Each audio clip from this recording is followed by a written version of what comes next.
Shalom. Pagi ini ada sukacita? Nah, Tuhan kita pasti bersukacita.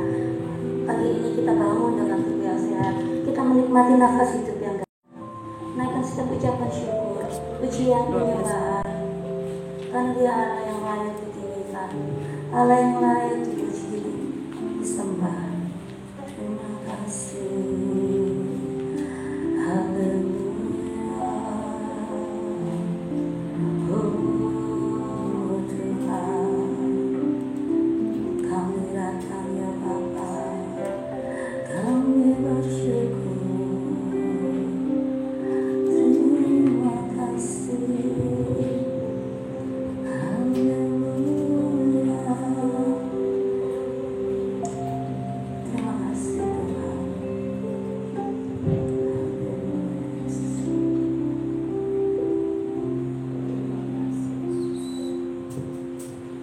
Kasih yang terindah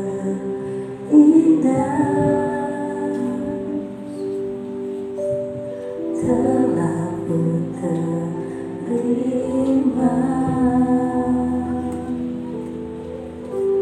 Kasih yang terbesar darimu Yesus.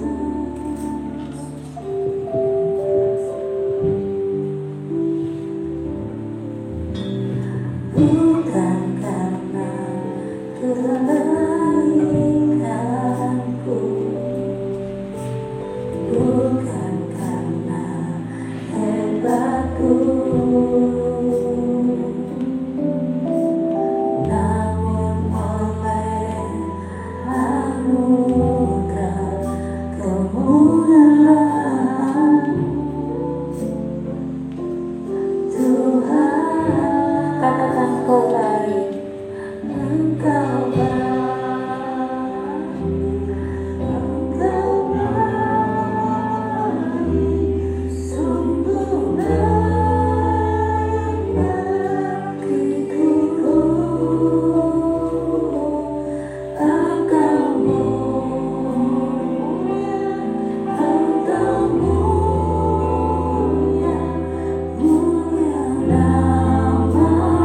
mulia Yesus. Saya kita semua untuk kami berdiri. Katakan kasih yang terindah, kasih yang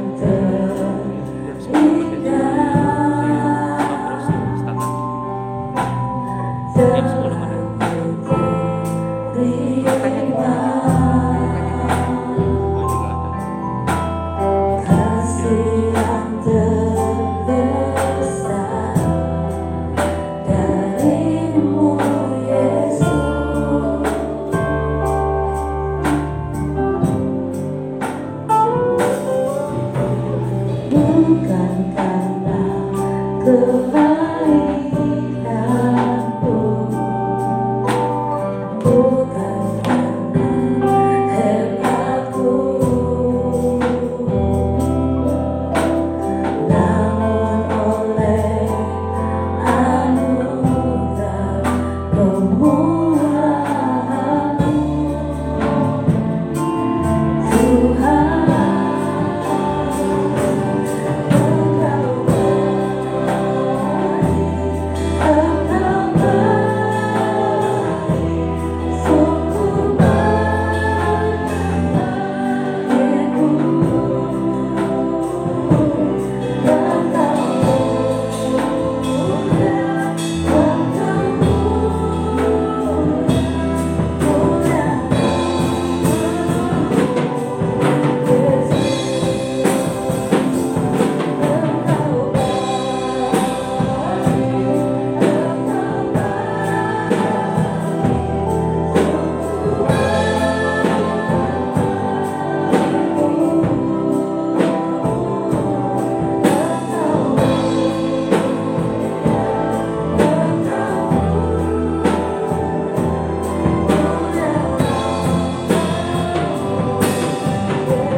Terima kasih Tuhan buat pengorbananmu, buat kebaikan, kasih karuniamu. Pagi ini kami bersuka cita, kami mau bersorak-sorai di hadapanmu ya Bapa. Kami mau memuji meninggikan Engkau, Raja di atas segala raja. Terpujilah namamu Tuhan. Kami yakin Tuhan hadir di tempat ini dan melawat setiap kami, sehingga kami boleh menikmati hadirat-Mu yang hidup. Terima kasih Tuhan. Kami akan memuji muliakan namamu. Kami buka ibadah kami di dalam nama Tuhan Yesus Kristus. Haleluya. Amin. Siap untuk memuji Tuhan? Sebelumnya begini ya. Kemarin kita daerah Surabaya dan sekitarnya sempat mengalami gempa kecil. Benar? Tapi kita nggak sampai kenapa-napa.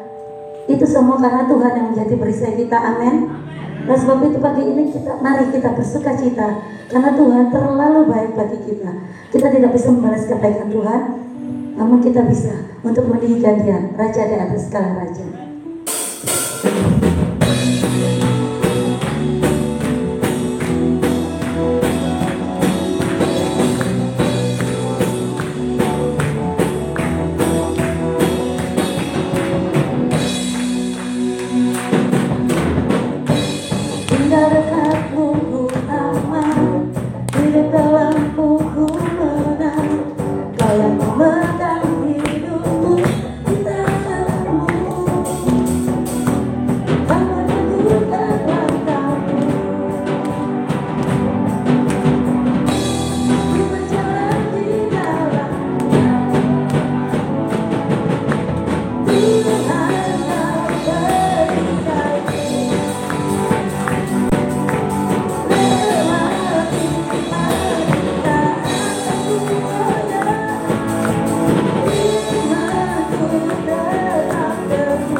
Kita akan masuk dalam firman Tuhan.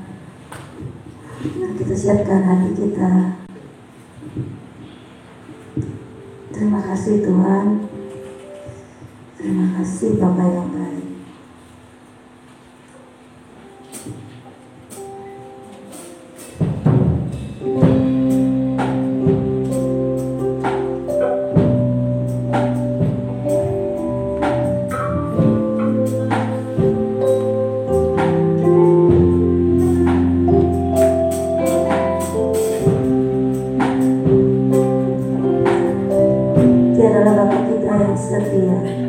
Ya Bapa yang tidak pernah meninggalkan kita. Terima kasih Tuhan. Apakah setia takkan meninggalkan,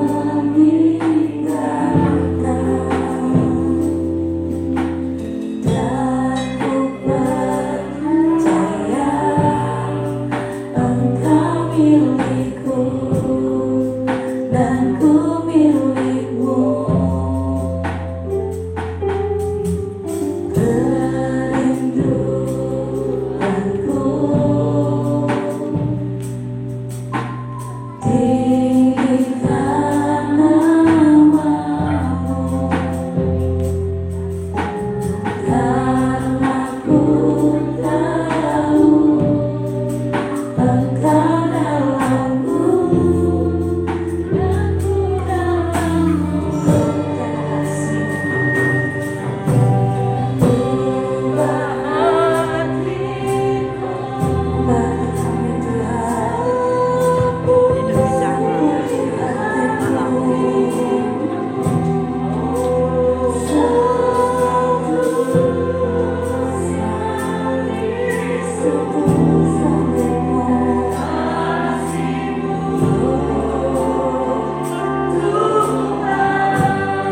masih ada sampai saat ini oleh karena kemurahan, oleh karena kasih setia-Mu ya Tuhan. Terima kasih Bapa, terima kasih. Biarlah setiap pujian yang kami naikkan boleh menyenangkan hati-Mu Tuhan, menjadi dupa yang harum di hadapan-Mu Bapa. Dan saatnya kami akan buka hati kami untuk Kau isi kebenaran firman-Mu seutuhnya di dalam kehidupan kami, agar kehidupan kami boleh seturut dengan kehendak-Mu. Terima kasih Bapak, kami mengucap syukur buat pagi hari ini. Kami siap untuk belajar dalam firman Tuhan. Di dalam nama Tuhan Yesus Kristus kami berdoa dan mengucap syukur. Haleluya. Amin. Puji nama Tuhan. Shalom. Terima kasih buat Bapak Gembala yang sudah mempercayakan saya untuk melayani pagi hari ini. Kita akan belajar tentang firman Tuhan. Saudara yang Tuhan, kita sudah melewati Paskah ya saudaraku. Kita bersyukur karena kita sudah mengingat akan segala pengorbanan Tuhan di dalam kehidupan kita semuanya. Mulai hari ini Jumat Agung yang lalu dan hari ini kita Paskah minggu yang lalu saudaraku. Karena masih dalam suasana Paskah, mari kita akan terus belajar tentang pengorbanan Tuhan Yesus. Kita melihat di dalam pelayanan Tuhan ya, pada waktu Dia melayani atau menebus kita. Saudara yang dikasihi Tuhan, semuanya sudah tahu, dan ketika itu ya film Tuhan sudah tayangkan dalam setiap pujian ya, saya itu tidak kuat kalau melihat tentang penyaliban Tuhan ya, tetap nangis dan tutup mata gitu. Karena apa saudara yang dikasihi Tuhan ya? Karena itulah ya, sebenarnya manusia yang berdosa itu harus dihukum seperti itu. Di neraka itu seperti itu, siksaannya seperti itu, bahkan lebih ya saudara. Dan itu abadi kalau di neraka.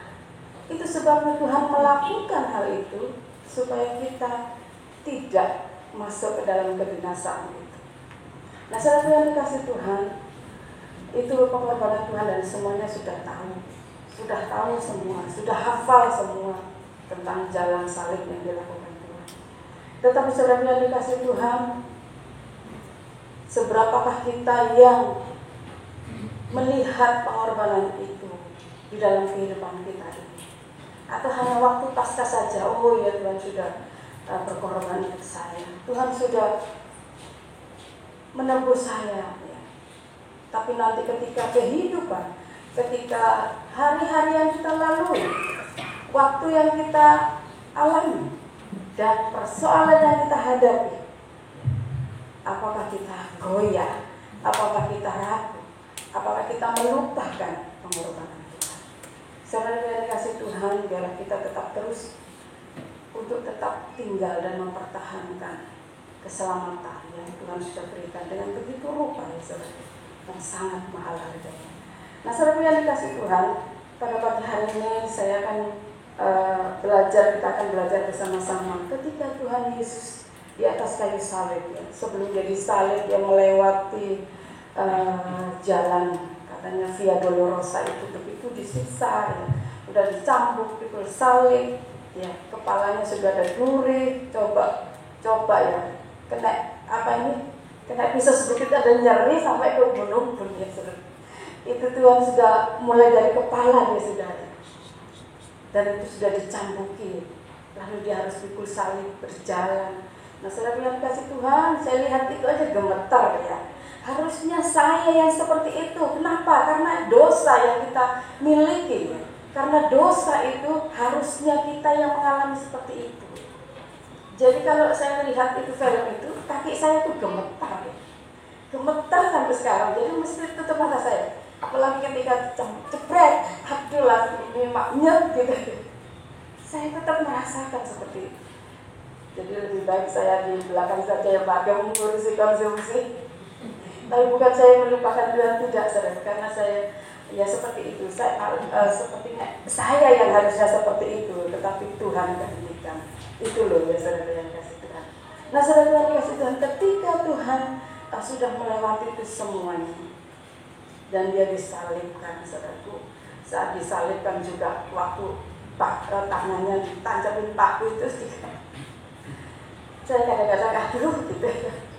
Ini tanganku kena pisau aja, jarumnya seperti apa. Nah, saudara yang dikasihi Tuhan.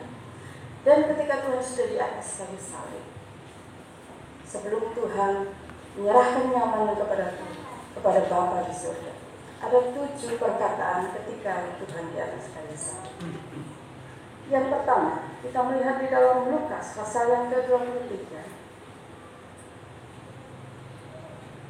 7 perkataan Tuhan Yesus di atas kayu salib sebelum dia menyerahkan nyawanya.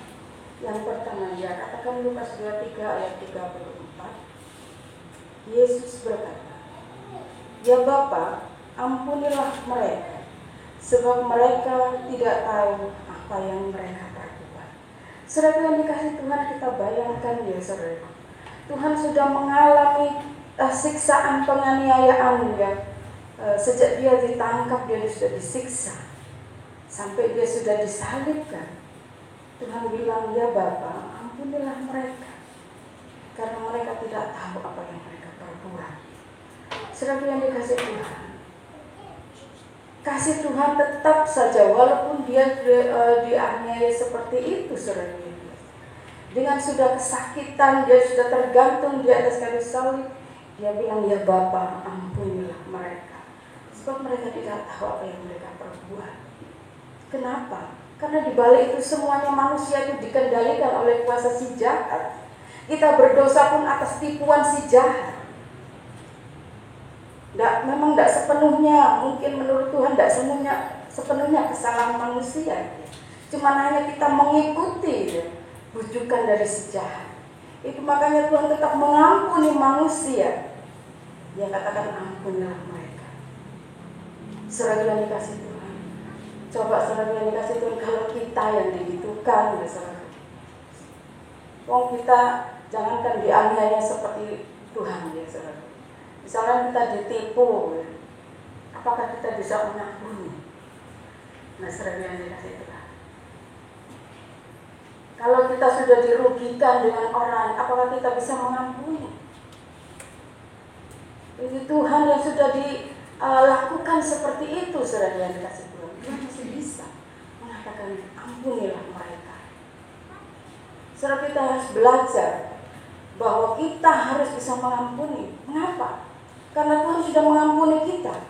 Kita percaya dengan gratis. Kita percaya kasih karunia itu diberikan dengan cuma-cuma. Itu sebabnya kita pun harus mengasihi, mengampuni dengan ikhlas. Kita tahu Tuhan sudah dilakukan seperti itu, tapi Tuhan bisa. Bilang, "Iya Mbak Yanti, kan itu dia Tuhan. Tuhan Yesus kan Tuhan, bisa aja mengampuni." Saudara yang dikasihi Tuhan, memang Tuhan 100%, tapi juga manusia 100%. Nah, saudara yang dikasihi Tuhan, bisa aja Tuhan juga manggil kamu, "Ini sudah tak tolong ya." Mungkin Tuhan seperti itu, "Aku sudah membuat mujizat begini. Kok tidak percaya, malah aku disalibkan." Bisa saja Tuhan seperti itu. Tapi Tuhan tetap mengampuni manusianya. Dia membawa setiap dosa kita di atas dosa. Dan ketuhanan dia mengampuni kita. Saudara yang dikasihi Tuhan, mari kita belajar apa yang Tuhan sudah katakan. Ampunilah.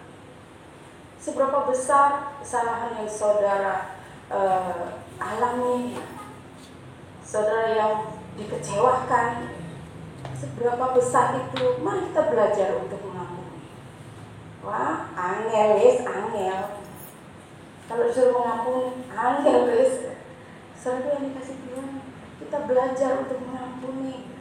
Percuma kalau kita sudah mengikut Tuhan sekian puluh tahun, ya. Percuma kita melayani Tuhan sedemikian kita hebat, ya. Tapi kalau kita tidak mengampuni sedikit pun satu kesalahan yang tidak saudara ampuni, saudara, sia-sia semuanya. Ya pas kalau kita masih ada kesempatan untuk hidup, tapi kalau tidak ada, saudara belum mengampuni, saudara yang dikasihi Tuhan. Satu kali saya punya tante, adik ibu saya yang paling terakhir, pada waktu itu dipanggil duluan ya, karena kecelakaan. Nah dia sebelum meninggal dia ada crash dengan keponakannya, dengan keponakannya. Dan karena masalah ini sehingga mereka sudah berjarak ya antara saudara. Untuk semua juga sampai keluarga juga jadi bertikai ya karena masalah mereka. Dan akhirnya dia meninggal karena kecelakaan. Itu saya pertanyaan Tuhan, apakah dia sudah mengampuni ponakannya ini? Apakah dia sudah mengampuni? Saya tidak tahu ya, mungkin secara kasat mata ya sudah mungkin sudah baik, mungkin sudah teleponan, mungkin sudah baik. Tapi di dalam hati siapa tahu? Nah seru yang dikasih Tuhan, marilah kalau selama kita masih hidup ini, mari kita mempunyai kesempatan ini, mari kita lakukan. Ampuni setiap orang yang membuat kita kecewa, membuat kita rugi, membuat kita hancur, membuat kita jauh sudah karuan. Tapi ampuni, belajar mengampuni. Itu yang pertama yang Tuhan katakan di atas kayu salib, kita harus mengampuni. Yang kedua di ayat yang ke-43.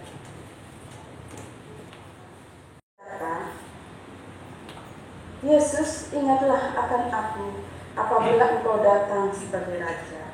Kata Yesus kepadanya, aku berkata kepadamu, sesungguhnya hari ini juga engkau akan ada bersama-sama dengan aku di Firdaus. Nah saudara yang dikasih Tuhan, ketika Tuhan disalib ya, disertakan juga dua penjahat ya. Kalau zamannya waktu itu adalah buronan, setiap penjahat itu harus hukuman salib ya saudara. Dan Yesus diikutkan di sana ya, di dalam. Ya. Nah saudara yang dikasih Tuhan, kedua kiri dan kanannya Tuhan ingin mereka adalah orang-orang yang jahat, mereka yang layak untuk disalibkan karena mereka berbuat jahat, tahanan gitu ya saudara. Dan salah satu mereka ya, mereka tahu bahwa dia dengar Tuhan Yesus ini tidak pernah punya salah, tidak pernah berbuat jahat ya, tapi dia disalibkan ya, karena iri hati para tua-tua, imam kepala, ahli Farisi dan lain sebagainya ya. Sehingga si penjahat yang saat ini tahu Yesus ini tidak salah, tapi dia disalibkan. Yang satu bilang, wah kamu ini katanya Tuhan dan yang bisa menyelamatkan kami seperti itu. Tetapi yang satu bilang, kamu ini, kita ini dihukum karena memang kita salah, tapi dia tidak ya. Yesus ini nggak salah. Setelah dia ngomong begitu, dia bilang ke Tuhan, Yesus kalau engkau datang sebagai Raja, ingat aku ya, ingat aku. Dan Tuhan berkata, saat ini juga engkau akan bersama dengan aku di Firdaus. Dengan lain kata bahwa jiwanya diselamatkan karena dia mengakui Yesus jika engkau datang sebagai Raja. Dengan lain kata dia percaya kepada Tuhan. Dia percaya bahwa Tuhan sudah menebus. Dia tahu Tuhan Yesus tidak salah, tapi harus disalibkan untuk dosa-dosa manusia. Dan Tuhan berkata, saat ini juga kamu bersama dengan aku. Nah saudara yang dikasih Tuhan, kita bersyukur kita sudah diselamatkan oleh Tuhan. Kita bersyukur kita sudah digantikan ya oleh Tuhan. Itu sebabnya saudara kita jangan menyia-nyiakan waktu ini. Tapi enggak juga seperti, walau kalau gitu kan mau mati baru percaya. Terus aku tak melakukan seenakku saja. Nanti kalau aku sudah sekarat, aku baru minta ampun sama Tuhan. Tuhan ampuni aku. Iya, masih sekarat. Lalu langsung budal seperti yang tante saya katakan tadi. Dia pulang mengajar, dia guru, pulang mengajar ditabrak langsung. Saat itu nggak ada yang nolong di tengah jalan, lalu dibawa ke rumah sakit, dalam perjalanan sudah berangkat. Nah setelah Tuhan dikasih Tuhan, iya waktu yang nolong ini anak Tuhan, dia bisa ngasih panggil nama Tuhan seperti itu ya. Tapi kalau enggak, pasti yang nolong juga orang-orang di sekitar. Ya nggak mungkin nggak selalu orang anak Tuhan. Ya dibiarkan aja, pokoknya dibawa rumah sakit, akhirnya berangkat. Tidak ada yang mengajar dia untuk memanggil nama Tuhan. Nah saudara yang dikasih Tuhan. Jadi saudaraku, kita menerima keselamatan saat ini. Tapi kalau memang kita masih belum dipanggil Tuhan, jaga itu keselamatan. Jaga itu keselamatan. Dan karena kita sudah menerima Tuhan, kita pasti bersama-sama dengan Tuhan di Firdaus. Kita bersyukur ya. Kita semua mempunyai harapan. Ya, kalau kita pergi, ya, kalau kita dipanggil Tuhan, kita ada bersama Tuhan di Firdaus. Amin. Saudara percaya? Jangan ragu-ragu, aku ini kalau udah nanti ada di surga mau enggak ya? Nah saudara yang dikasih Tuhan, jangan ragu bahwa Tuhan sudah mati menebus hidup kita. Kebangkitannya membuat kita hidup di dalam Firdaus bersama dengan Tuhan. Tetapi dengan satu syarat, jaga keselamatan itu ya. Bukan berarti nanti aku hidup seenaknya. Nanti kalau sudah koma seperti itu, atau di ruang ICU mungkin seperti itu, tidak seragam kasih Tuhan. Iya, yang terpenting kita sudah ada jaminan bersama Tuhan di Firdaus. Itu yang kedua yang Tuhan Yesus katakan. Yang ketiga di dalam Yohanes pasal yang ke-19.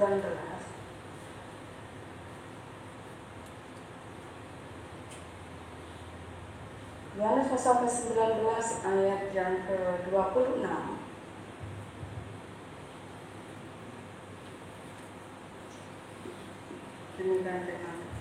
Ketika Yesus melihat ibunya dan murid yang dikasihinya di sampingnya, berkatalah ia kepada ibunya, "Ibu, inilah anakmu." Kemudian katanya kepada muridnya, "Inilah ibumu." Dan sejak saat itu murid itu menerima dia di dalam rumah. Nah, saudara yang dikasih Tuhan, ketika Tuhan di atas kayu salib, dia melihat ibunya ada di bawah ya, sedang menangis ya. Dan dia begitu sangat mengasihi ibunya, orang tuanya, saudara yang dikasih Tuhan. Dan dia katakan kepada murid yang dikasihinya, yaitu Yohanes, "Yohanes, ini ibumu." Ya. Dan juga "Bu, sekarang ini anakmu." Mungkin dia mau meninggalkan Tuhan ya.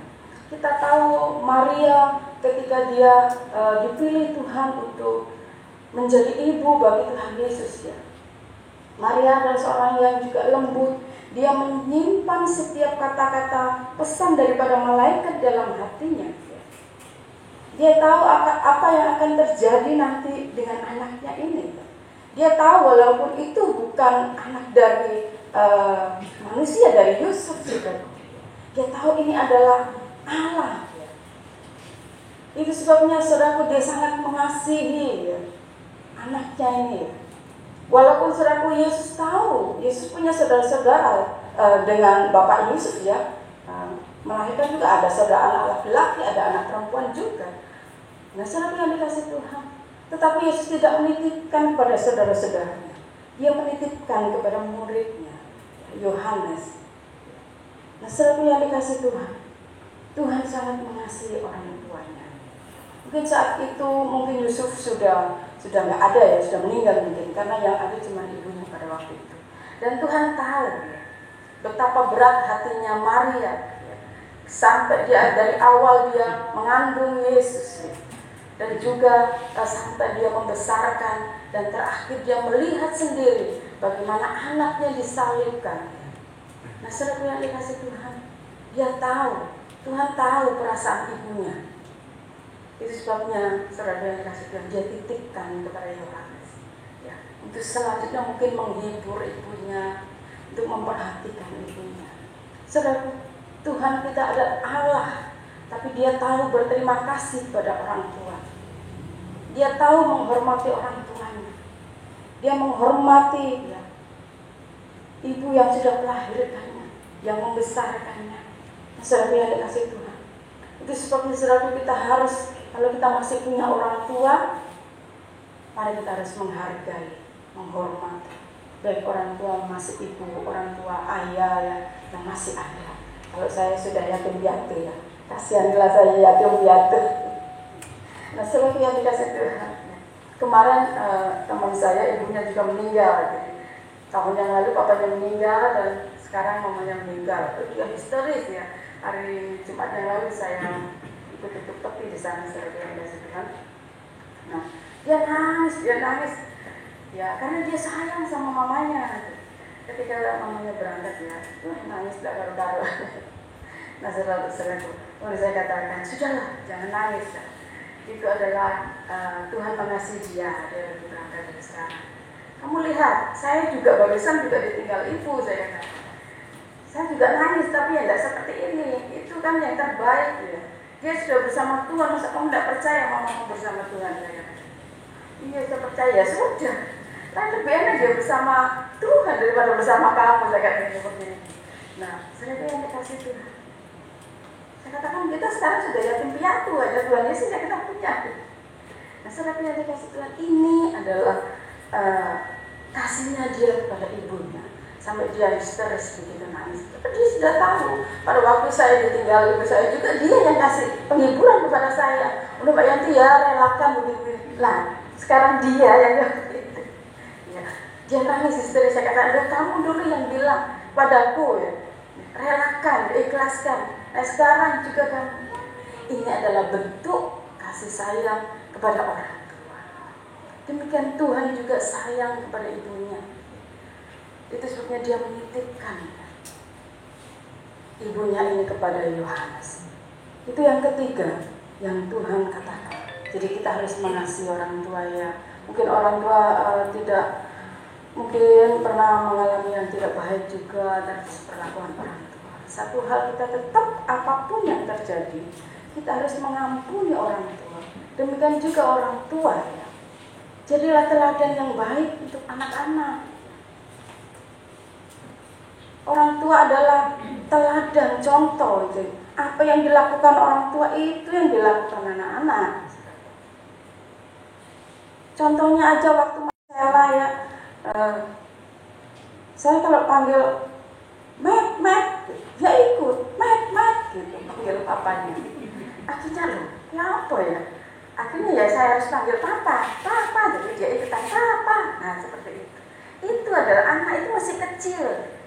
Nanti kalau sudah besar, kelakuan kita yang dicontoh. Itu sebabnya saudara yang dikasih Tuhan. Kita melihat Tuhan Yesus melihat ibunya yang luar biasa. Ibunya selalu menyimpan dalam hati apa yang terjadi kepada Yesus. Dan dia tahu. Ibunya berhati mulia. Ibunya sabar. Itu sebabnya saudara yang dikasih Tuhan. Kalau Tuhan saja mengasihi orang tua, apalagi saudara ya, yang sudah ditebus oleh darah Yesus, biarlah kita juga tetap mengasihi orang tua kita. Itu yang ketiga, saudara. Yang keempat, Tuhan katakan ketika di atas kayu salib. Kita ke dalam Matius pasal yang Matius pasal yang ke-27.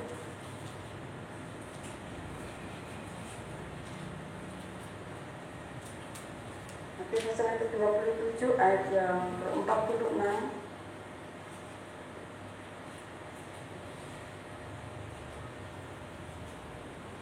Kira-kira jam 3 berserulah Yesus dengan suara nyaring, Eli, Eli, lama sabachthani. Artinya, Allahku, Allahku, mengapa engkau meninggalkan aku? Saudara yang dikasih Tuhan, kata-kata yang keempat yang Tuhan katakan, yaitu dia panggil Allah. Eli, Eli, lama sabachthani. Bapa, Bapa, mengapa engkau meninggalkan aku? Kenapa saudara yang dikasih Tuhan? Bapa meninggalkan dia karena Tuhan sedang melakukan proses penebusan. Tuhan sedang membawa setiap dosa, kesalahan yang dilakukan manusia di dalam dirinya. Jadi istilahnya dia membawa semuanya dosa itu di atas tubuhnya. Dan kalau tubuh ini penuh dengan dosa, maka roh Allah tidak mau, karena roh Allah itu adalah kudus. Akhirnya Bapa meninggalkan dia. Roh Allah meninggalkan dia. Dan ini manusianya yang sudah tidak kuat. Dia berkatakan, Tuhan, Bapa, mengapa kau tinggalkan aku? Manusianya Tuhan sudah tidak kuat. Tapi dia menanggung semua dosa kita. Dalam Yesaya, kita pada Yesaya pasal yang ke-53.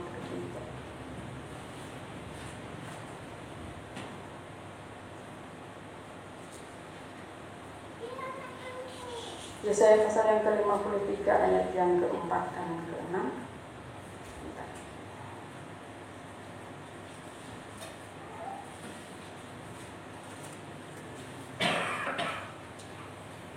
Demikian firman Tuhan. Tetapi sesungguhnya penyakit kita lah yang ditanggungnya dan kesengsaraan kita yang dipikulnya.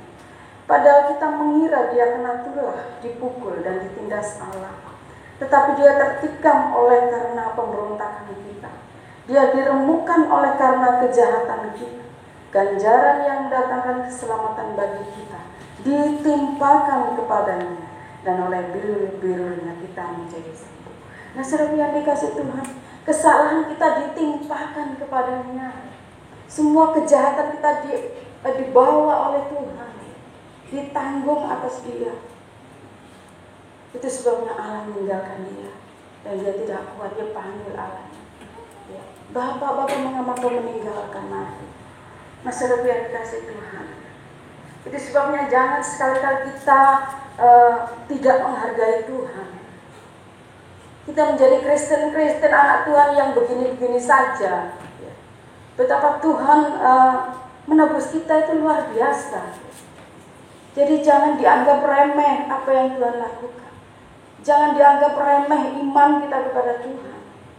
Jangan dianggap remeh keselamatan yang sudah kita terima. Kita ogah-ogahan datang kepada Tuhan. Kita melihat Tuhan menebus kita.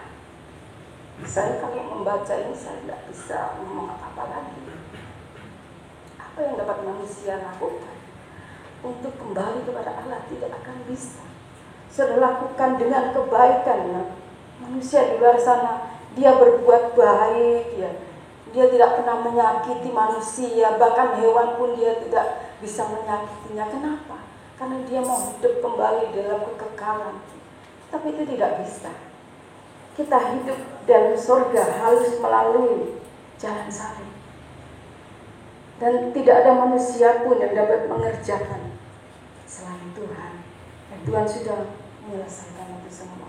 Tuhan sudah melakukan itu semuanya. Itu sebabnya kalau kita menjadi anak Tuhan, mari kita hidup yang benar-benar menghargai Tuhan. Melayani Tuhan harus yang benar-benar. Tidak asal-asalan kita menjadi Kristen.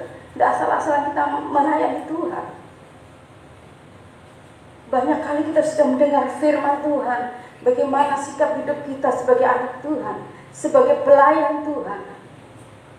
Kita masih anggap remeh pengorbanan Tuhan. Tuhan sudah sampai tidak akan mampu membawa setiap dosa kita. Dan kita yang sudah diselamatkan begitu enaknya menganggap semuanya begitu biasa-biasa aja. Pokoknya aku sudah diselamatkan, aku sudah Kristen, aku sudah diselamatkan oleh Tuhan, enak, hidupku nyaman, aku mati masuk surga. Tidak seperti itu. Kita harus menjaga keselamatan ini. Kita harus menjaga darah yang sudah dicurahkan oleh Tuhan sedemikian. Tidak hidup asal-asalan. Kita ibadah sakarepku, aku mau aku ibadah. Saya nak jam piro aku tangi. Saudaraku, kapan saudara memanggil Tuhan? Kapan saudara menyerahkan hidup saudara? Setiap hari. Jadi kalau kita menganggap semuanya itu gampang, semuanya itu begini aja lah.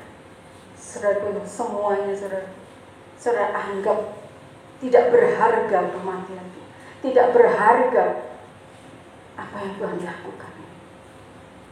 Hidup saudara yang hanya begini-begini saja, merasa Tuhan tidak memberkati. Kok pancet seperti ini hidupku, aku sudah kerja keras seperti ini. Saudara yang dikasih Tuhan, itu gak jadi masalah. Yang harus kita syukuri bahwa Tuhan sudah melakukan tugas yang begitu berat untuk membawa kita kepada keselamatan. Itu yang harus kita hargai. Mau kita masih tetap sakit, mau kita tetap miskin, jos kayak gini-gini, Mau ekonominya tetap seperti ini, gak ada perubahan, tetap bersyukur. Karena kita bersyukur, kalau kita kembali kepada Tuhan, kalau istilah kasarnya, kalau kita mati, kita sudah ada di dalam Firdaus bersama dengan Tuhan. Itu yang terpenting dan itu yang harus kita hargai. Sehingga hidup kita tidak asal-asalan menjadi orang Kristen. Orang Kristen belum tentu masuk surga. Tapi orang yang melakukan kebenaran firman Tuhan dan menghargai darah Yesus, itu yang masuk dalam kehidupan yang kekal. Saudara yang dikasih Tuhan, ya. Tuhan sebagai manusianya dia berkata, Bapa mengapa meninggalkan aku? Karena dia begitu menanggung setiap kesalahan kita, semua kesalahan kita, baik kesalahan kecil, kesalahan besar yang saudara lakukan di hadapan Tuhan, ya, dia tanggung.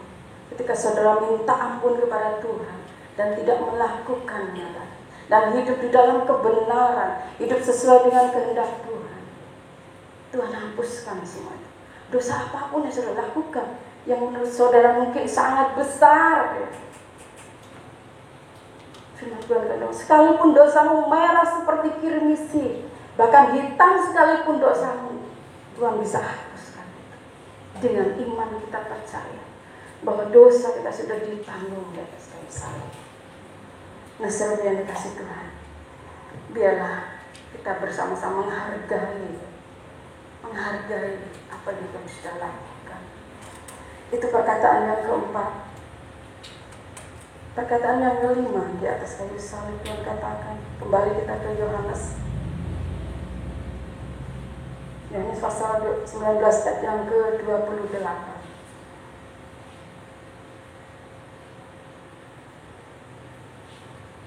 Sesudah itu, karena Yesus tahu bahwa segala sesuatu telah selesai, berkatalah ia, supaya genaplah yang ada tertulis dalam kitab suci, aku haus.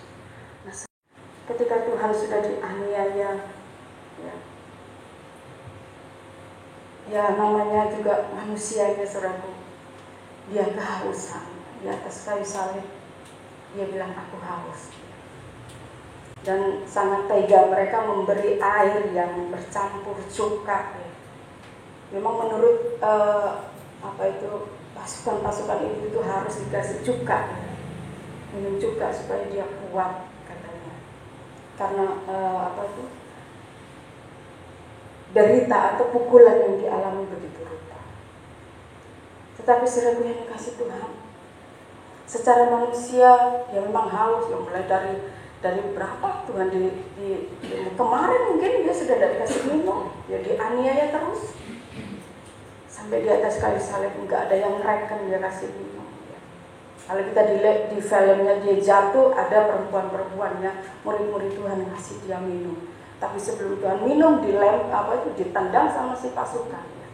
Ya, saudara yang dikasih Tuhan, dan Tuhan bilang aku haus. Itu secara jasmani. Tetapi secara rohani Tuhan haus akan jiwa-jiwa. Secara rohani Tuhan haus akan manusia yang telah jatuh dalam dosa. Dia mau manusia ini kembali pada kehidupan yang kekal. Dia haus kepada setiap jiwa-jiwa ini. Dia mengasihi dengan berbagai cara, ya. Tuhan mengasihi umatnya. Ya, pada waktu sebelum Tuhan Yesus, pada zaman para nabi, diwakilkan oleh bangsa Israel yang begitu rupanya menolak kebenaran. Sudah diajarkan Allah seperti ini, yang hidup dalam kebenaran seperti ini, mereka melenceng dan karuan. Dikasih para nabi untuk mengingatkan mereka untuk hidup di dalam jalan kebenaran, mereka tetap tidak mau. Sampai Tuhan Yesus sendiri yang datang ke dunia. Inilah kehausan Tuhan. Dia mau ciptaan yang ciptakan dengan sempurna itu, segambar dengan dia, kembali kepada kekudusan. Tetapi mereka mau. Kita melihat, ya, kerinduan Tuhan di dalam akan haus akan jiwa-jiwa ini. Matius pasal yang ke-23.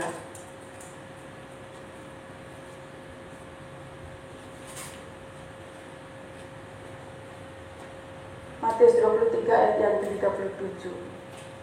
Keluhan terhadap Yerusalem.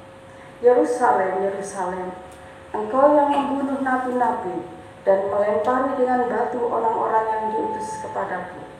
Berkali-kali aku rindu mengumpulkan anak-anakmu, sama seperti induk ayam mengumpulkan anak-anaknya di bawah sayapnya, tetapi kamu tidak mau. Nah, saudara yang dikasih Tuhan, inilah kerinduan Tuhan, inilah kehausan Tuhan. Dia rindu untuk mengumpulkan semuanya ciptaannya. Dia seperti gambarkan seperti seekor induk ayam yang ingin merangkul semua anak-anaknya. Karena akan ada badai. Kalau ayam itu mau ada badai, anak-anaknya dikumpulkan, ditutup sama sayapnya. Jadi anak-anaknya itu berlindung di dalam sayapnya. Itu kerinduan Tuhan kepada setiap manusia, untuk mereka bisa diselamatkan. Tapi seringkali kita tidak mau. Sering kita menuruti hawa nafsu kita. Wes gak enak ya. Harus begini, harus begitu, ikut Tuhan. Akhirnya kita meleset. Saudara yang dikasih Tuhan, kita sudah melihat Tuhan sudah melakukan yang terbaik untuk kita, menanggung setiap dosa-dosa. Dan Tuhan tetap merindu, tetap mengasihi kita. Jadilah kita juga untuk menyampaikan apa yang diinginkan Tuhan, untuk menyampaikan kehausan kita, kehausan Tuhan, yaitu untuk mencari jiwa-jiwa. Mungkin saudara tidak bisa bersaksi seperti para penginjil, saudara bisa mendoakan, saudara bisa mengingatkan. Nah, saudara yang dikasih Tuhan, biarlah kehausan Tuhan ini juga boleh tetap tersiar ya kepada setiap jiwa-jiwa yang belum percaya. Kita bisa mendoakan mereka. Apalagi ya saudara, kita di Indonesia dengan begitu banyak persoalan yang ada. Kita hanya berdoa saja. Kita berdoa supaya Tuhan sendiri yang bekerja, supaya kehausan Tuhan akan jiwa-jiwa ini benar-benar terjadi di atas Indonesia. Nah, saudara yang dikasih Tuhan, Tuhan tetap rindu kepada setiap jiwa-jiwa. Jadi jangan hanya sementing aku sudah selamat, wis gak apa-apa, enak. Pikirkan mungkin keluargamu yang belum percaya, doakan. Saya masih punya kakak, adik yang sudah meninggalkan Tuhan. Nah, itu jadi kehausan Tuhan melalui saya untuk mendoakan. Masih banyak keluarga saya yang belum, dan yang satu kapan hari sudah meninggal, itu saya sangat sesali ya. Cuman dia percaya, maksudnya mungkin dia tidak tahu harus bagaimana, tapi dia percaya kepada Allah yang ibunya dan saya sembah. Ya, saya selalu katakan, Tuhan memberkatimu. Dan sampai akhirnya dia dipanggil Tuhan. Nah, sering yang dikasih Tuhan. Ada kakak saya lagi perempuan, adik saya lagi, semuanya meninggalkan Tuhan waktu itu. Karena pernikahan mereka meninggalkan Tuhan. Nah, saudaraku yang dikasih Tuhan, nah itu saudaraku, hati-hati juga saudaraku, sebagai pemuda remaja ya saudaraku. Seringkali kita meninggalkan Tuhan ya, seperti ini kakak saya ini, adik saya ini saudaraku. Biarlah kita tetap pegang kuat-kuat ya. Bahkan ya mungkin yang belum dikasih jodoh ya sabar, sabar. Sampai Tuhan kasih yang sesama, seiman, supaya tidak terjadi yang seperti ini. Nah, saudara yang dikasih Tuhan, tapi biar kita tetap haus akan jiwa-jiwa, kita doakan mereka agar mereka satu hari percaya kepada Tuhan. Itu kehausan Tuhan secara rohani ya. Yang keenam yang Tuhan katakan, Yohanes pasal 19 ayat yang ke-30 ya.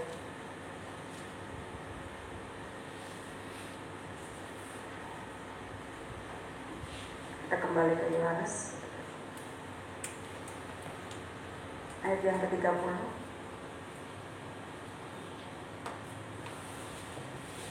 Sesudah Yesus meminum anggur asam itu, berkatalah dia, sudah selesai. Lalu ia menundukkan kepalanya dan menyerahkan nyawanya. Nah, saudara yang dikasih Tuhan, perkataan yang keenam di atas kayu salib, Tuhan katakan, sudah selesai. Apa yang sudah Yesus selesaikan? Yaitu penebusan dosa. Apa yang harus dialami oleh manusia akibat dosa, Dia sudah selesaikan. Saudara yang dikasih Tuhan, secara manusianya Tuhan itu menolaknya, karena penebusan ini tidak gampang. Manusianya yang tidak mampu. Sebelum dia ditangkap, dia berdoa di Taman Getsemani. 3 kali dia berkata kepada Bapa, kalau cawan ini boleh lalu. Dengan lain kata, manusianya ini gentar, gak mampu. Siapa yang mau disiksa seperti itu? Siapa manusia yang bisa menjalani seperti itu? 3 kali dia bilang, Bapa, kalau boleh cawan ini lalu. Tapi biarlah kehendakmu yang jadi.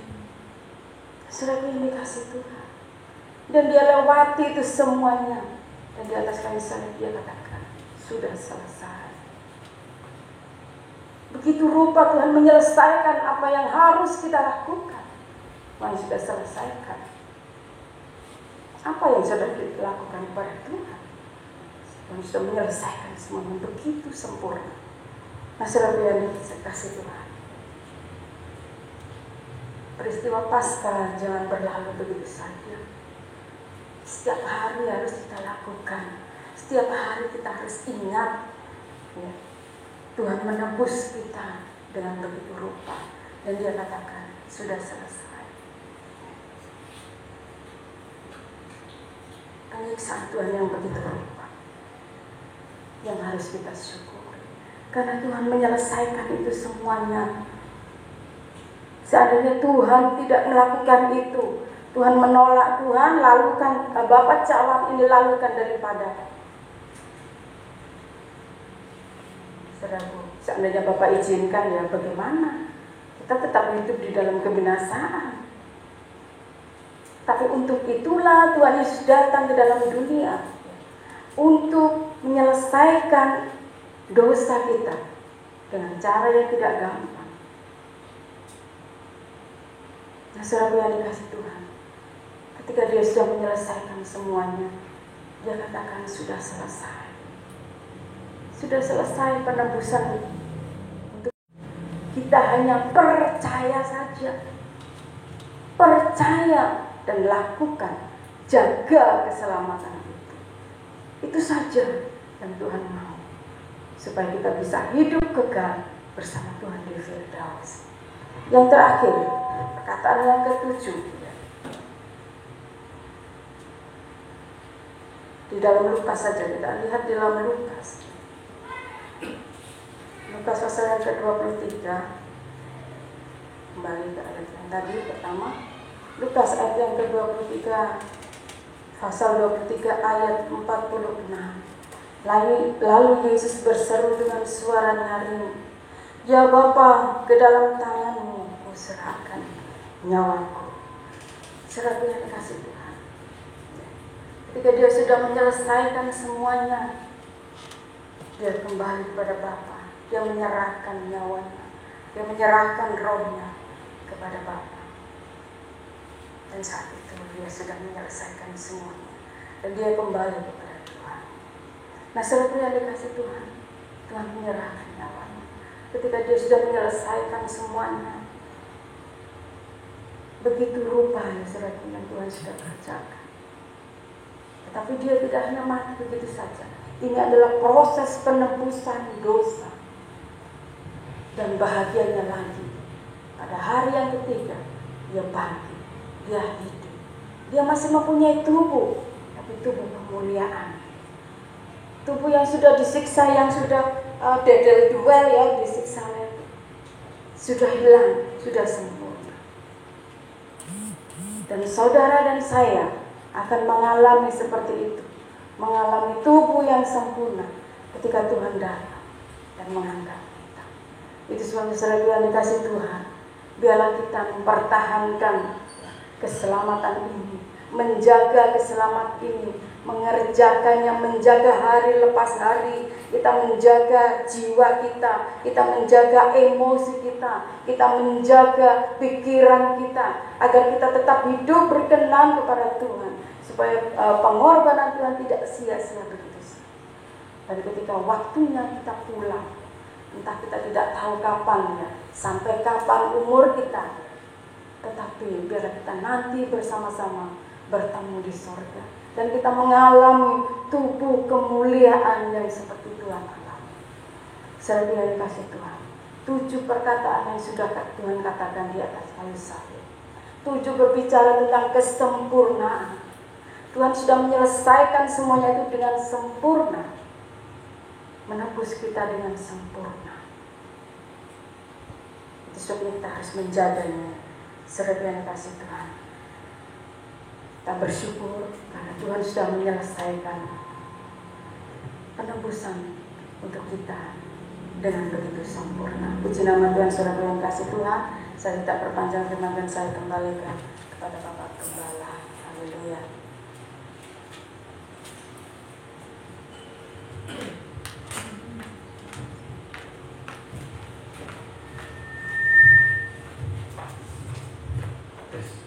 Shalom, shalom, shalom, shalom. Iya, ini kita tes mic-nya, tapi tes kita sudah sepenuhnya. Saya ingin next ke depan. Ya, kalau ada firman Tuhan, kalau ada yang perlu diaminkan, aminkan dengan perkataan, dengan lidah dan mulut kita. Iya. Tadi kita sudah dikatakan dengan hati kita mengaku percaya, dan dengan mulut kita mengaku dan diselamatkan. Ya, kalau kita punya mulut, berarti kita harus dengan mulut kita memuji Tuhan dengan mulut kita. Kalau kita tidak memuji Tuhan dengan mulut kita, batu-batu yang akan memuji Tuhan. Ya, hari ini kita diingatkan oleh namanya Ibu Yanti, bagaimana 7 perkataan Yesus di atas kayu salib. Sangat dalam. Ya, jangan bersusah hati dengan suasana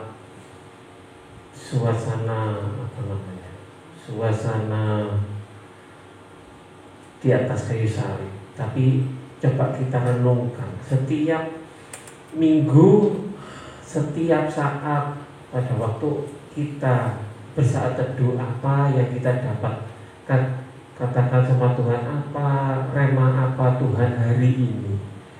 Hari ini pun seperti biasa, tidak tahu Bapak Ibu apa juga melakukan, Tuhan kira-kira nanti rema apa yang saya dapat. Atau kita hanya ke rumah Tuhan, ya pokoknya datang, setor buka, pulang, supaya tidak ditanya kenapa minggu tidak datang. Tapi biarlah semua yang kita lakukan, entah jemaat, entah para pelayan Tuhan, siapapun juga hamba Tuhan, apa yang kita lakukan untuk Tuhan. Amin. Amin. Amin. Dari 7 perkataan Tuhan, mungkin hari ini ada bagian 1 di antara 7, atau 2 di antara 7, atau 7 di antara 7 yang mengena di hati kita, menjadi rema hati di hati kita. Satu hal yang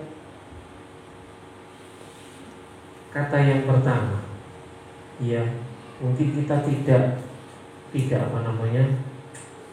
selama ini mungkin sambil lalu membaca ayat, tapi coba dilihat, saya rindu untuk ayat yang perkataan Yesus yang pertama.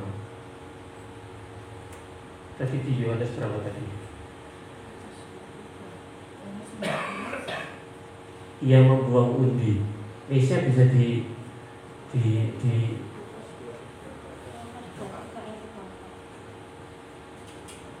coba ditayangkan.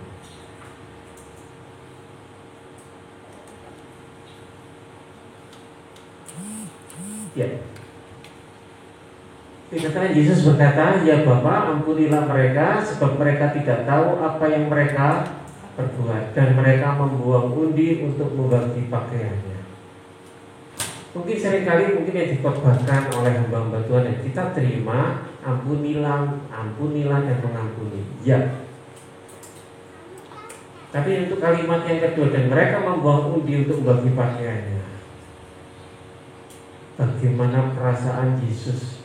Pakaian aja yang digunakan untuk menutupi tubuhnya dibuang undi. Pernah berpikir, pernahkah kita membuang undi? Saya tanya. Jawab dalam hati, tidak usah dijawab. Pernahkah kita hitung dengan Tuhan, hari ini saya ke gereja atau saya ke tempat lain? Kita buang undi. Saya mau pelayanan untuk Tuhan atau untuk yang lain? Kita buang undi.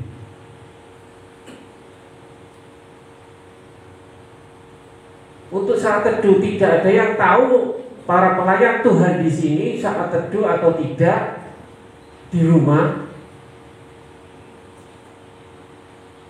Kita membuang undi.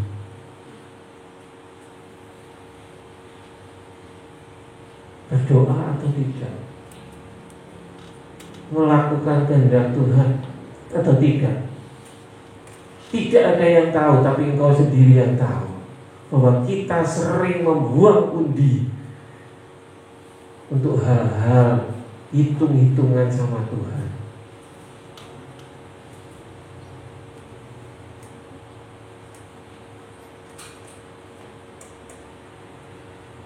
Ini yang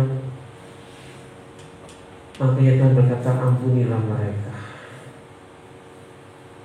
Bukan hanya mereka yang sudah mencambuk, meludahi, menampar, memakaikan. Tadi dikatakan Bu Yanti mungkin enggak ngeri ya, mahkota duri. Tapi kita pernah enggak kita membuang undi?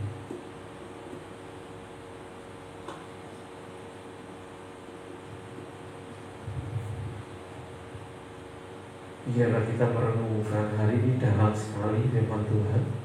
Saya diberkati. Ya. Poin berikutnya, tidak semua masing-masing kita akan dapat rema. Tapi poin berikutnya dikatakan, mungkin Bapak Ibu, adik-adik semua pernah dengar firman Tuhan, lakukan bahwa kalau aku telanjang, kalau aku lapar, kalau aku haus, lakukanlah. Ini Yesus haus, tadi dikupas, tapi biarlah kita juga haus. Kapan dia ibadah, kapan dia ada PA, kapan dia ada ini. Jangan kita hanya berkata kapan kak, kapan bu, kapan om, kapan tante. Tapi kalau saatnya tiba, benarkah kita punya hati, aku haus? Dikatakan tadi, ibu, inilah anakmu. Dan pada murid itu dikatakan, inilah ibumu.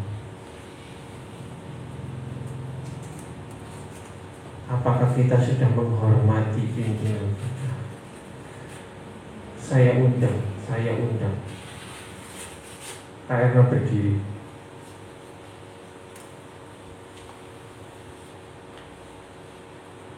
Balik ke jemaat. Pemuda-pemudi, inilah ibu rohani. Karena ini anak-anak. Apa kalian saling mengasihi, saling menghormati? Ini ibumu, ini anak.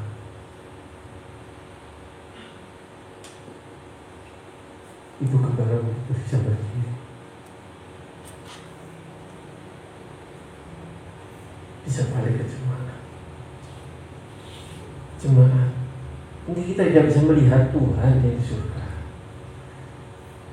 Tapi kita bisa lihatkah ini ibu rohani kita, ini anak rohani kita. Kami tim gembala mungkin tidak sempurna. Ampuni kami, maafkan kami kalau kami banyak kekurangan.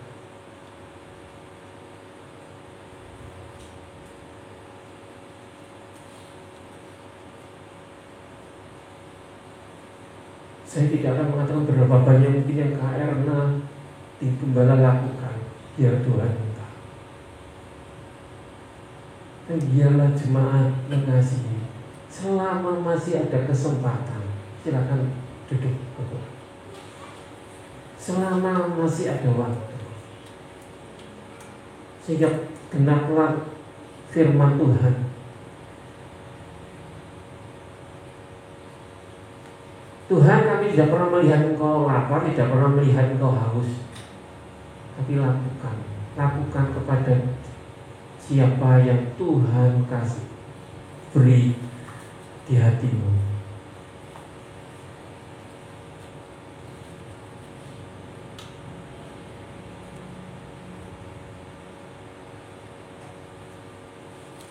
Sehingga kita bisa berkata, ya Bapa, ke dalam tangan-Mu kuserahkannya. Apa katamu Tuhan? Saya berserah.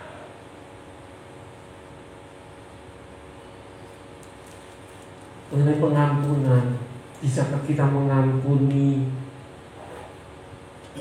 suami, istri, anak, orang tua? Mungkin kita bisa ke gereja, melayani.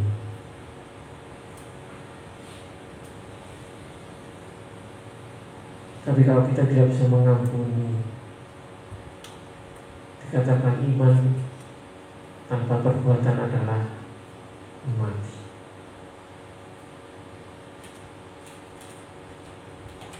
Berat, memang berat, sangat berat. Makanya kenapa Tuhan Yesus sendiri memberikan teladan. Dan ini mungkin tidak ada di agama lain, tapi Yesus sendiri. Bayangkan dia Tuhan, dia turun ke dunia, mengosongkan dirinya. Kalau dia tidak mau lahir aja di kandang, saya ini raja, saya ini raja di atas segala raja. Masa Tuhan lahir ini? Dan aku lahir untuk mati. Dia tahu, dia pasti tahu dia lahir untuk mati. Dialah pagi ini setiap jemaat, setiap pengurus, setiap pelayan Tuhan mengerjakan keselamatan dengan takut dan gentar. Bukan kebiasaan. Selama masih ada kesempatan. Dikatakan hari ini kita tidak tahu kapan kita berangkat. Ya, kalau mungkin orang yang sakit, mungkin sakit apa yang cukup lama sehingga akhirnya meninggal, mungkin bisa siap-siap. Tapi coba kemarin ada gempa, ya, kami sedang makan, saya pikir kok badan saya nggak enak ya tiba-tiba. Saya pikir mah saya atau tekanan saya turun, ternyata lindu. Bukan menyangka saya guyon, kursinya saya goyang-goyang, ya. Tapi ternyata hanya seperti itu di tempat yang lain ada orang yang ada beban jiwa. Ya, saya lihat videonya tadi. Dia dalam perjalanan kejatuhan. Ya, kalau batu kerikil, batunya seperti ini batunya. Menyangka dia meninggal hari itu. Sempet gak Tuhan ampuni saya? Saya udah mau main musik.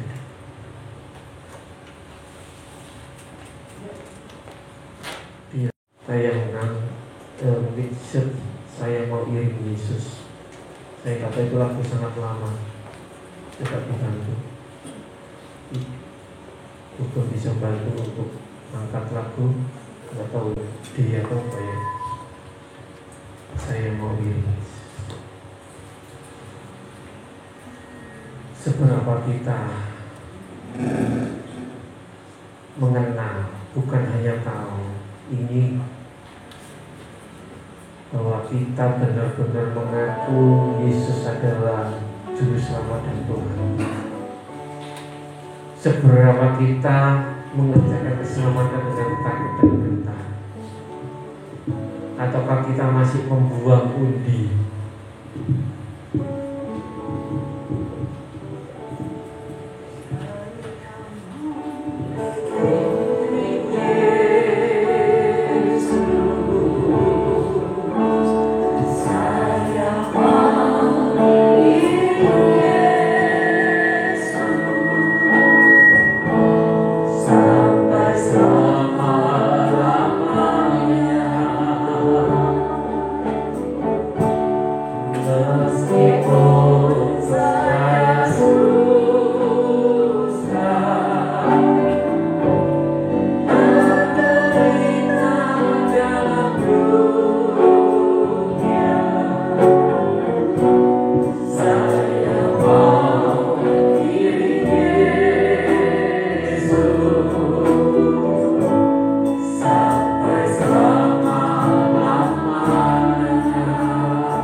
Biar yang wanita mengujikan pujian ini, yang pria berdoa, benarkah yang kau ucapkan dengan segala konsekuensinya?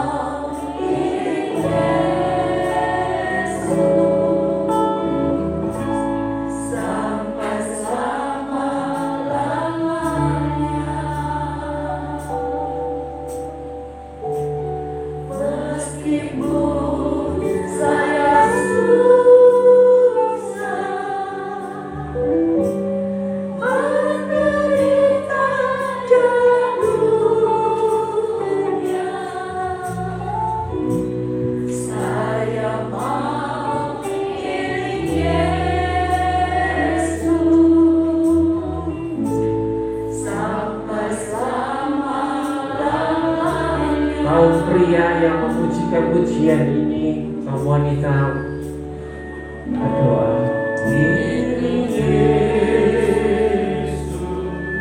benarkah yang kita pujikan? Oh, diri Yesus sampai selama. Tuhan, tolong kami. Meskipun saya susah menderita dalam dunia, biarlah kita boleh menderita karena kita memikul salib sangkal diri, karena itu konsekuensi untuk Yesus. bukan hanya di mulut tapi dalam tindakan kita. Semua pujian ini dengan mulut, dengan hati yang percaya.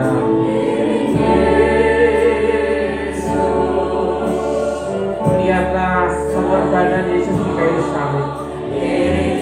Apakah kita mau terus membuang murni atau kita mau mengikuti? Kita boleh mengampuni atau tetap kita tidak mau mengampuni? Kita mau menyerahkan kehendak kita atau kita menyerahkan kehendak Bapa? Saya udah dibuat ke depan berdoa.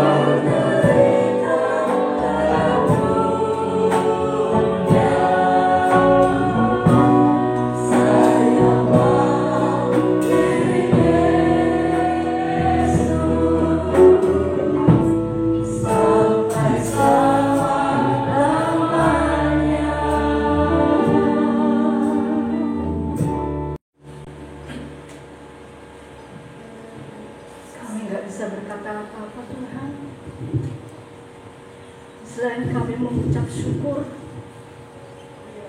untuk apa yang Tuhan sudah perbuat di dalam hidup kami. Tuhan Yesus, ketika Engkau datang ke dunia, menjelma sebagai manusia, Engkau melakukan misi penyelamatan itu, dan Engkau tahu akhir hidupmu di dunia untuk mati bagi kami. Tapi Engkau lakukan semuanya karena Engkau mengasihi kami. Engkau relakan semua bagi kami. Bahkan ketika Engkau ada di Taman Getsemani pun, Engkau sempat berdoa kepada Bapa, jika cawan ini lalu daripadaku. Tapi sekali lagi Engkau berkata, biarlah kehendak-Mu yang jadi. Bapa, terima kasih. Terima kasih Yesus untuk semua yang Tuhan perbuat bagi kami. Dan melalui firman-Mu pagi hari ini mengingatkan kami, supaya kami gak hitung-hitungan dengan Engkau, gak membuang undi apa yang harus kami lakukan yang terbaik bagi Engkau, selain memberi hidup kami sepenuhnya bagi Engkau. Terima kasih Tuhan untuk teguran-Mu. Terima kasih untuk pengorbanan-Mu. Terima kasih Tuhan, kalau Engkau mengingatkan kepada kami pagi hari ini, itu berarti Engkau mengasihi kami. Engkau mengingatkan kami supaya kami sungguh-sungguh tahu mana yang harus kami prioritaskan di dalam hidup kami, yaitu Engkau di atas segalanya.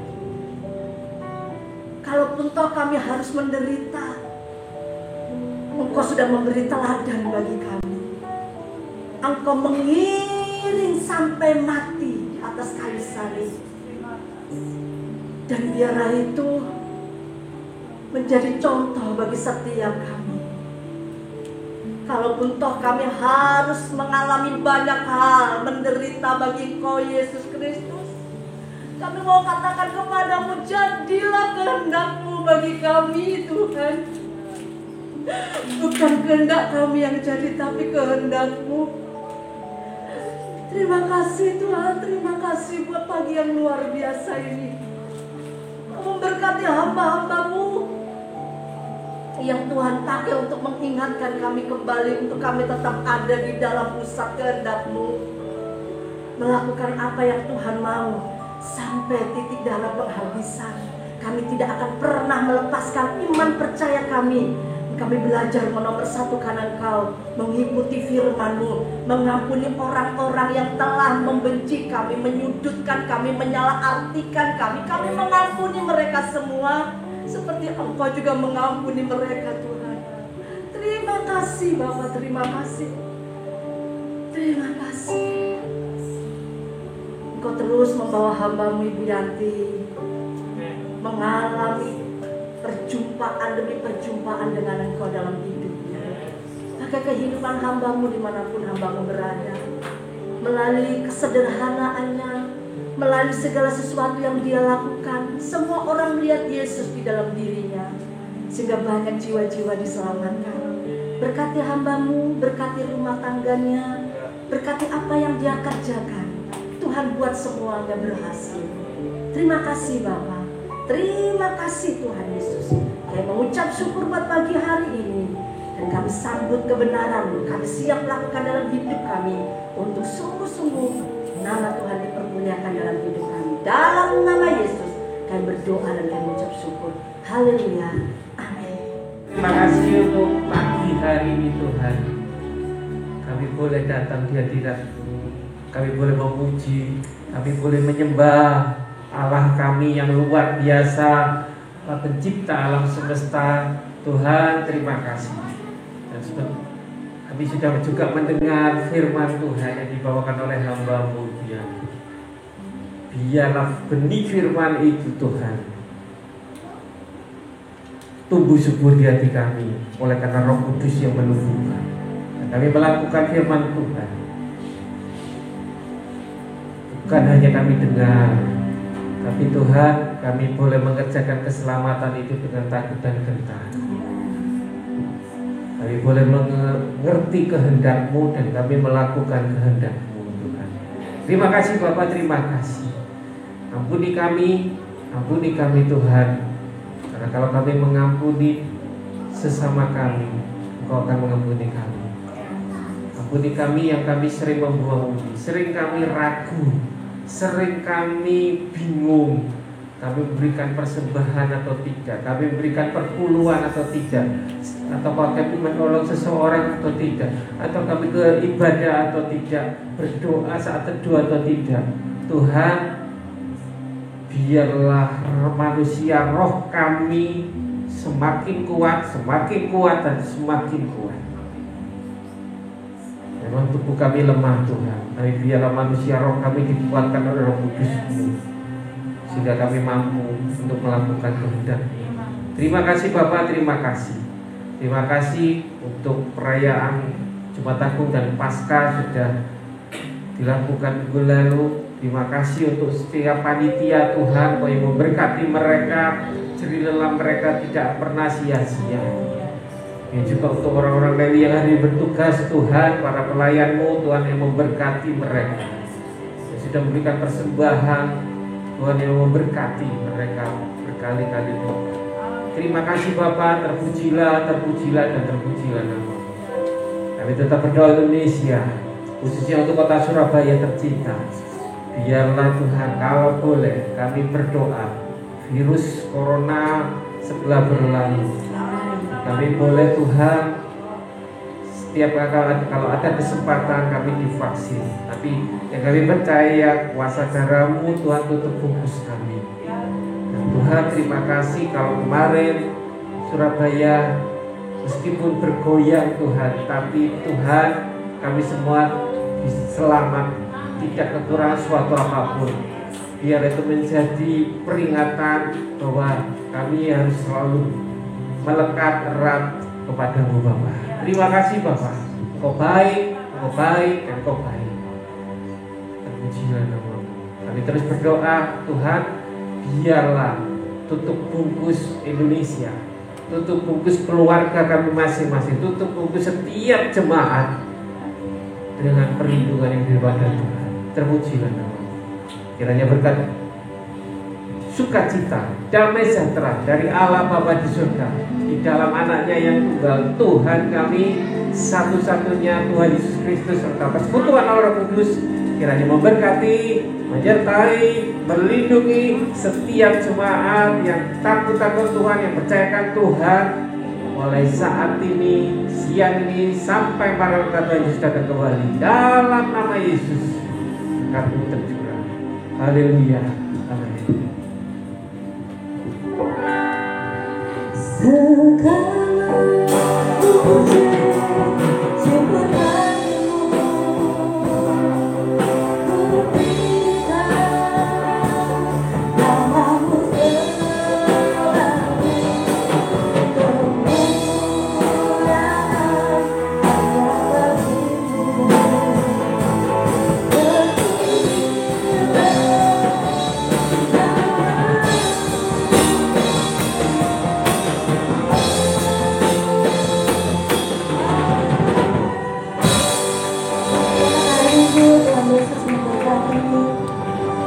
kasih.